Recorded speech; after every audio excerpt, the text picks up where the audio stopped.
ನಮಸ್ಕಾರ ಮಿತ್ರರೇ. ಇವತ್ತು ನಾನು ನಿಮ್ಮ ರಘು ಕೆಲವು ದುಃಖಗಳನ್ನು ಹಂಚ್ಕೊಳ್ಳಿಕ್ಕೆ ಬಂದಿದ್ದೀನಿ. ಇವತ್ತೇನೆಂದರೆ, ನಮ್ಮ ಈ ಬೆಂಗಳೂರಿನಲ್ಲಿ ನಡೆದ ದುರ್ಘಟನೆಯ ಬಗ್ಗೆ ಸ್ವಲ್ಪ ನಾನು ನಿಮ್ಮ ಜೊತೆ ವಿಷಯಗಳನ್ನು ಹಂಚ್ಕೊಳ್ಳಿಕ್ಕೆ ಬಂದಿದ್ದೀನಿ. ಜನ ಮರಳೋ ಜಾತ್ರೆ ಮರಳೋ, ಮಾಧ್ಯಮದವರು ರಾಜಕಾರಣಿ ಮೇಲೆ ಹಾಕ್ತಾರೆ, ರಾಜಕಾರಣಿಗಳು ಮಾಧ್ಯಮದವ್ರ ಮೇಲೆ ಹಾಕ್ತಾರೆ, ಮಾಧ್ಯಮ ಮತ್ತೆ ಬಂದು RCB ತಂಡ ಹಿಂಗೆ ಮಾಡ್ತು ಅಂತ ಹೇಳ್ತದೆ. ಇದರಲ್ಲಿ ಯಾರು ಕಾರಣ ಅಂತ ನನಗೆ ಗೊತ್ತಿಲ್ಲ. ಆಮೇಲೆ ಏನು ಹೇಳ್ತಾರೆ, ನಮ್ಮನ್ನು ರಕ್ಷಿಸುವ ಪೊಲೀಸರೇ ಕಾರಣ ಅಂತ ಇನ್ನೊಂದು ಕಡೆ ಹೇಳ್ತಾರೆ. ಎಷ್ಟಂತ ಪೊಲೀಸರು ಓಡೋಕ್ಕಾಗ್ಬೋದು ಅಲ್ವಾ ಫ್ರೆಂಡ್ಸ್? ಎಷ್ಟಂತ ಇರೋ ಫೋರ್ಸಲ್ಲಿ ಸಡನ್ನಾಗಿ ಈವೆಂಟ್ ಇದೆ ಅಂದಿದ್ದಾನೆ, ಪೊಲೀಸವ್ರೇನು ಅದ್ಭುತ ಮಾಡೋಕ್ಕಾಗಲ್ಲ. ಅವ್ರು ಫೋರ್ಸ್ಫುಲ್ಲಾಗಿ ಎಲ್ಲರಿಗೂ ಜವಾಬ್ದಾರಿ ಇದೆ. ನಾವು ಹೇಳ್ಕೊಂಡು ದೊಡ್ಡವರಾಗಂತ ಏನು ವಿಷಯ ಇಲ್ಲ. ಆದರೆ ಫ್ರೆಂಡ್ಸ್, ನಾನು ನಿಮ್ಗೊಂದು ಮಾತು ಹೇಳ್ತೀನಿ. ನಮಗೆ ಚಿಕ್ಕ ವಯಸ್ಸಿಂದಲೇ ನಾವು 1ನೇ ತರಗತಿಯಿಂದಲೂ ನಾನು ಓದ್ಕೊಂಡು ಬಂದಿದ್ದೀನಿ. ಹಲವಾರು ನಿಯಮಗಳನ್ನ ನಾವು ಓದ್ಕೊಂಡು ಬಂದಿದ್ದೀವಿ. RTO ನಿಯಮಗಳಾಗಲಿ ಇರ್ಬೋದು, ನಾವು ಸಾಲಲ್ಲಿ ಬರಬೇಕು, ಏನೇ ಆಹಾರ ಕೊಟ್ಟರೆ ಸಾಲಲ್ಲಿ ಬರಬೇಕು, ನಾವು ಡ್ರಿಲ್ ಮಾಡೋದಾಗಲಿ, ಪ್ರತಿಯೊಂದು ನಿಯಮಗಳು ನಾವು ಸ್ಕೂಲಿಂದ ಕಲ್ತ್ಕೊಂಡು ಬಂದಿದ್ದೀವಿ. ಆದರೆ ನಮ್ಮ ಜನರು ಯಾಕೆ ಈ ಥರ ದಡ್ಡರಾಗ್ತಿದ್ದಾರೆ? ಒಂದು ನಟಿಯರು ಬಂದುಬಿಟ್ರೆ ಅವರಿಂದ ಗೋ ಅಂತ ಓಡೋಗ್ಬಿಡೋದು, ಹಾಗೆ ರಾಜಕಾರಣಿ ಬಂದು ಅವರಿಂದ ಗೋ ಅಂತ ಓಡೋಗ್ಬಿಡೋದು. ಅವ್ರನ್ನ ಆರಾಧನೆ ಮಾಡೋದು ಬಿಟ್ಬಿಡಿ ಫ್ರೆಂಡ್ಸ್, ಬಿಟ್ಬಿಡಿ. ಅನ್ನೋದಕ್ಕಿಂತ ಗೌರವ ಕೊಡಿ.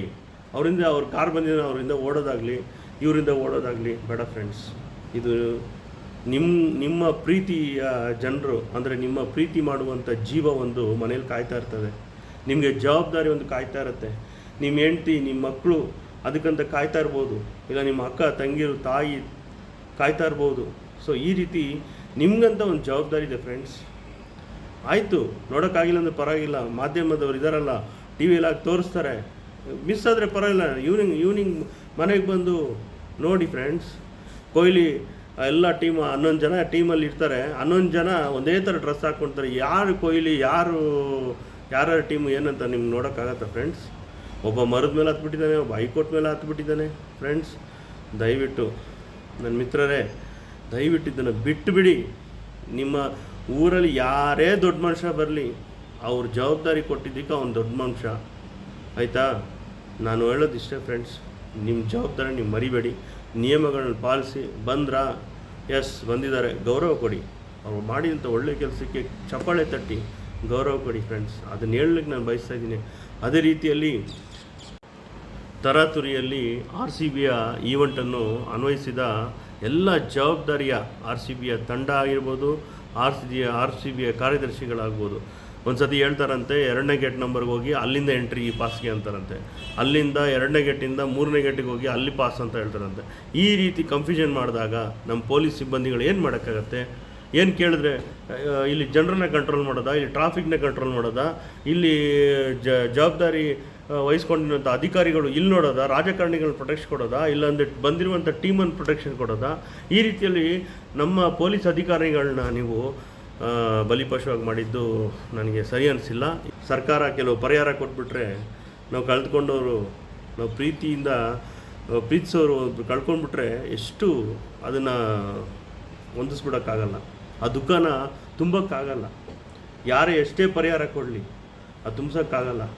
ವಿಜೃಂಭಣೆಯಿಂದ ನಡೆಸುವಂಥ ಈ 18 ವರ್ಷದ ಗೆಲುವು ನಾವು ಯಾವ ರೀತಿ ಸುಂದರವಾಗಿ ಮಾರ್ಪಡಬೇಕಾಗಿತ್ತಂದರೆ, ಇಡೀ ಬೆಂಗಳೂರು ಬಂದ್ ಮಾಡಿ, ಕ್ಲೀನಾಗಿ ವಿಧಾನಸೌಧ ಮುಂದೆ ಬ್ಯಾರಿಗೇಡ್ಗೆಲ್ಲ ಹಾಕಿ, ಜನರನ್ನು ಒಗ್ಗೂಟಿಸಿ ಲೈನಪ್ ಮಾಡಿ ಕ್ಲೀನಾಗಿ ಮಾಡಿದರೆ ಎಂಥ ಒಳ್ಳೆ ಈವೆಂಟು ಫ್ರೆಂಡ್ಸ್, ಎಂಥ ಈವೆಂಟು! ಇಡೀ ಇತಿಹಾಸ ನೋಡ್ಬೋದಿತ್ತು. ಆದರೆ ತರಾತುರಿಯಲ್ಲಿ ನಿರ್ಧಾರ, ತರಾತುರಿಯಲ್ಲಿ ಎಲ್ಲವೂ. ಅಲ್ಲಿ RCB ಅವರು ಒಂದು ಹೇಳ್ಬೇಕಾಯ್ತು, ಸರ್ ಆಗಲ್ಲ, ನಾವು ಟಯರ್ಡ್ ಆಗಿದ್ದೀವಿ, 3 ದಿನ ಆದಮೇಲೆ ಇಟ್ಕೊಳ್ತೀನಿ ಅಂದಿದ್ರೆ ನಮ್ಮ ಸರ್ಕಾರ ಏನು ಮಾಡ್ತಾಯಿತ್ತು? ಏನೂ ಮಾಡ್ತಾಯಿದ್ದಿಲ್ಲ, ಆಯಿತು ಅಂತಲೇ ಒಪ್ಕೊಳ್ತಾಯಿದ್ರು. ಆದರೆ ಇವ್ರಿಗೆ ಆ ಥರ ಏನೋ ಅಡ್ವರ್ಟೈಸ್ಮೆಂಟು, ವಿಜಯೋತ್ಸವದ ಒಂದು ಫೈರ್ ಇದೆ ನೋಡಿ, ಒಂದು ಧೂಪನ ಥರ, ಅದೆಲ್ಲ ಆರೋಗ್ಬಿಡುತ್ತೆ. ಇಲ್ಲ ಫ್ರೆಂಡ್ಸ್, RCB ಮೇಲೆ ಇರುವಂಥ ಅಭಿಮಾನ ಯಾವತ್ತೂ ಕಮ್ಮಿ ಆಗಲ್ಲ ಅಲ್ವಾ? ಒಂದು 3 ದಿನ ಬಿಟ್ಟು ಇಟ್ಟಿದ್ರೆ ಎಷ್ಟು ಚೆನ್ನಾಗಿ ಬೆಂಗಳೂರು ಬಂದ್ ಮಾಡಿದ್ವಿ, ಎಷ್ಟು ಸುಂದರವಾಗಿ ಇತಿಹಾಸ ಸೃಷ್ಟಿ ಮಾಡ್ಬೋದಿತ್ತು. ಆದರೆ ಇವತ್ತು ಸೂತಕದ ಛಾಯೆ. ಒಬ್ಬೊಬ್ಬರು ಮನೆಯಲ್ಲಿನೂ ಒಬ್ಬೊಬ್ಬರು ಜವಾಬ್ದಾರಿಯ ಮಗುವನ್ನು ಕಲ್ತ್ಕೊಂಡಿದೆ. ತನ್ನ ತಾಯಿ ಆಗಲಿ, ಇಡೀ ಕುಟುಂಬನೇ ದುಃಖದಿಂದಾಗಲಿ. ಅವರೊಬ್ಬರೇ ಅಲ್ಲ ಫ್ರೆಂಡ್ಸ್, 11 ಜನ ಸತ್ತಿದ್ದು ಅವ್ರ ಕುಟುಂಬ ಮಾತ್ರ ದುಃಖ ಪಡ್ತಲ್ಲ, ಇಡೀ ಬೆಂಗಳೂರೇ ದುಃಖ ಪಡ್ತೈತೆ. ಇಡೀ ನಮ್ಮ ರಾಜಕಾರಣಿಗಳು ದುಃಖ ಪಡ್ತಾ ಇದ್ದಾರೆ, ಇಡೀ ನಮ್ಮ CM ಆಗಲಿ, ನಮ್ಮ DCM ಆಗಲಿ, ಹಲವಾರು ಜನರು ದುಃಖ ಪಡ್ತಾ ಇದ್ದಾರೆ. ಜವಾಬ್ದಾರಿ ನಿಭಾಯಿಸಿದಂಥ ನನ್ನ ಎಲ್ಲ ಥರದ ಪೊಲೀಸ್ ಅಧಿಕಾರಿಗಳಿಗೂ ಎಲ್ಲ ಕನ್ಫ್ಯೂಷನ್ ಮಾಡಿಬಿಟ್ರು.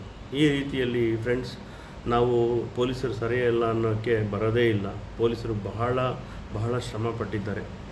ಈ ಕಡೆ ರಾಜಕಾರಣಿಗಳಿಗೆ ಪ್ರೊಟೆಕ್ಷನ್ ಕೊಡಬೇಕು, ಈ ಕಡೆ RCBಯಲ್ಲಿ ಇರುವಂಥ 11 ಜನ ಟೀಮ್ಗಳಿಗೆ ಪ್ರೊಟೆಕ್ಷನ್ ಕೊಡಬೇಕು, ಈ ಕಡೆ ಅಲ್ಲಿ ಜನಗಳು ಓಡಾಡ್ತಾ ಇದ್ದು, ಈ ಕಡೆ ಟ್ರಾಫಿಕ್ ಸಮಸ್ಯೆ, ಎಲ್ಲದಕ್ಕೂ ಜವಾಬ್ದಾರಿ ತಗೊಂಡು ಮಾಡಬೇಕಂದ್ರೆ ಅದಕ್ಕೆ ಸರಿಯಾದ ಸಮಯ, ಸರಿಯಾದ ರೀತಿಯಲ್ಲಿ ಈ ಈವೆಂಟನ್ನು ಕರೆಕ್ಟಾಗಿ ಮ್ಯಾನೇಜ್ಮೆಂಟ್ ಮಾಡಿದರೆ ಒನ್ ಆಫ್ ದಿ ಏಷ್ಯಾ ಅಲ್ಲ, ಇಡೀ ಪ್ರಪಂಚಕ್ಕೆ ಒಂದು ಇತಿಹಾಸ ಸೃಷ್ಟಿಸುವಂಥ ಈವೆಂಟಾಗಿ ಮಾರ್ಪಡಿಸ್ಬೋದಿತ್ತು.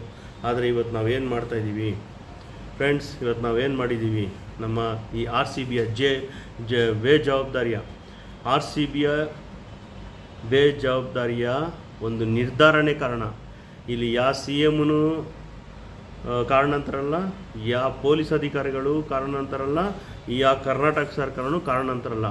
ಇಲ್ಲಿ ಕ್ಲಿಯರಾಗಿ ಕಂಡು ಬರ್ತಾ ಇರೋದು RCB ತಂಡದ ಮುಖ್ಯಸ್ಥರೇ ಇದಕ್ಕೆ ಕಾರಣ ಅಂತ ಕಂಡು ಬರ್ತೈತೆ. ಈ ವಿಜೃಂಭಣೆಯನ್ನು 18 ಗಂಟೆಯಲ್ಲೇ ಒಂದು ಸೂತಕ ಛಾಯೆ ಆಗಿಬಿಡ್ತಲ್ಲ ಫ್ರೆಂಡ್ಸ್. ಅದಕ್ಕೋಸ್ಕರ ದಯಮಾಡಿ ಯಾವುದೇ ನಟನಟಿಯರಾಗಿರ್ಬೋದು, ಎಂಥ ದೊಡ್ಡ ಇಡೀ ವಿಶ್ವವನ್ನೇ ಗೆದ್ದಿರುವಂಥ ಪ್ರಚಂಡನೇ ಆಗಿರ್ಬೋದು, ನಿಮ್ಮ ಮುಂದೆ ನಿಂತರೆ ಅವ್ರು ನೀವು ಯಾರಂತ ಗೊತ್ತಿರಲ್ಲ. ಆದರೆ ನಿಮ್ಗೆ ಗೊತ್ತಿರುತ್ತೆ, ಇವ್ರು ಇಂಥವ್ರೆ ಅವ್ರು ಅಂಥವ್ರೆ ಅಂತ. ಆದರೆ ನೀವು ಯಾರು ಅನ್ನೋದು ಅವ್ನು ಗುರುತಿಸೋದೇ ಇಲ್ಲ, ಯಾಕಂದರೆ ಅವ್ನು ನಿಮ್ಗೆ ಗೊತ್ತಿಲ್ಲ ಫ್ರೆಂಡ್ಸ್. ಅದಕ್ಕೋಸ್ಕರ ಅವ್ರಿಗೋಸ್ಕರ ಪರದಾಡಬೇಡಿ. ನಿಮ್ಮನ್ನು ಪ್ರೀತಿಸೋ ತಾಯಿ ತಂದೆ ಆಗಿರ್ಬೋದು, ಅಣ್ಣ ತಂಗಿರಾಗ್ಬೋದು, ಹೆಂಡತಿ ಆಗಿರ್ಬೋದು, ಮಕ್ಕಳಾಗಿರ್ಬೋದು, ಇವ್ರಿಗೆ ಕೊಟ್ಟಿರುವಂಥ ಜವಾಬ್ದಾರಿ ನಿಭಾಯಿಸಿ ನಿಮ್ಮ ನಟಿಯರನ್ನು ಗೌರವಿಸಬೇಕೆಂದೇ ನಾನು ಕೇಳ್ತೀನಿ ಫ್ರೆಂಡ್. ಹಾಗೇ ಒಂದು ನನ್ನ ಕೋರಿಕೆ ಏನಂದರೆ, ಎಲ್ಲ RCB ತಂಡದ ಈವೆಂಟ್ ಮ್ಯಾನೇಜ್ಮೆಂಟ್ ಆಗಿರ್ಬೋದು, ಎಲ್ಲ RCBಯ ಜವಾಬ್ದಾರಿಯ ಕಾರ್ಯಕರ್ತರಾಗಿರ್ಬೋದು, ಕಾರ್ಯದರ್ಶಿಗಳಾಗಿರ್ಬೋದು, ಎಲ್ಲರೂ ಈ 11 ಜನ ಕಳೆದುಕೊಂಡ ನಮ್ಮ ಪ್ರಾಮುಖ್ಯತೆ, ಒಳ್ಳೆಯ ಅಮೂಲ್ಯವಾದ ಈ 11 ಜನಗಳ ಕುಟುಂಬಕ್ಕೆ ಒಳ್ಳೆಯ ಪರಿಹಾರ ಕೊಡಬೇಕಂತ ನಿಮ್ಮಲ್ಲಿ ಬೇಡ್ಕೊಳ್ತೀನಿ. ನನಗೂ ದುಃಖ ಇದೆ. ಅದರಿಂದ ಫ್ರೆಂಡ್ಸ್, ಇದನ್ನು ಭಾಳ ದೊಡ್ಡದಾಗಿ ಒಂದು ನ್ಯೂಸಾಗಿ ಎತ್ಕೊಂಡು ಹೋಗಬೇಡಿ. ಇದನ್ನು ಇಲ್ಲೇ ಬಿಟ್ಟು ಅವ್ರು ಏನು ಮಾಡಬೇಕನ್ನೋದನ್ನು, ಈ ಲಾಸನ್ನು, ಈ ದುಃಖನ ಯಾವ ರೀತಿ ಅವ್ರ ಕುಟುಂಬಕ್ಕೆ ತುಂಬಿಸ್ಬೇಕನ್ನೋದು ಯೋಚನೆ ಮಾಡಿ ಅಂತ ದೇವರಲ್ಲಿ ನಾನು ಬೇಡ್ಕೊಳ್ತೀನಿ. ಹಾಗೇ ರೀತಿಯಲ್ಲಿ ನಿಮ್ಮಲ್ಲೂ ನಾನು ಬೇಡ್ಕೊಳ್ತೀನಿ. Thank you friends. ನಮಸ್ಕಾರ. ಜೈ ಹಿಂದ್, ಜೈ ಕರ್ನಾಟಕ ಮಾತೆ.